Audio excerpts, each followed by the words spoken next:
मुजव्विज़ा 27वीं तरमीम में क्या नकात शामिल हैं? वज़ीर दिफा ख्वाजा आसिफ का तफसीलात बताने से गुरेज। मुसव्विदा इत्तेहादियों की राय मिलने के बाद सामने लाने का वादा। 27वीं आईनी तरमीम आइन की रूह के मनाफी, कौम को मजीद तकसीम ना किया जाए। चेयरमैन PTI बैरिस्टर गौहर का मशवरा। वज़ीर आला खैबर पख्तूनख्वा ने मुजव्विज़ा तरमीम सूबाई खुद मुख्तारी पर डाका करार दे दी।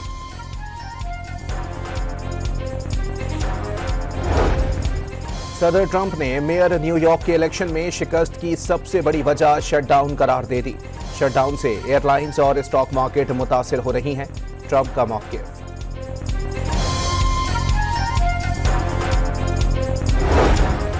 फ्रांस के जजीरे ओली रोहन में हमलावर ने साइकिल सवारों और शहरियों पर गाड़ी चढ़ा दी। गाड़ी की टक्कर से 9 अफराद जख्मी, मुलजिम गिरफ्तार। और बूरेवाला में पुलिस ने डकैत गिरोह के 2 कारिंदों को गिरफ्तार कर लिया।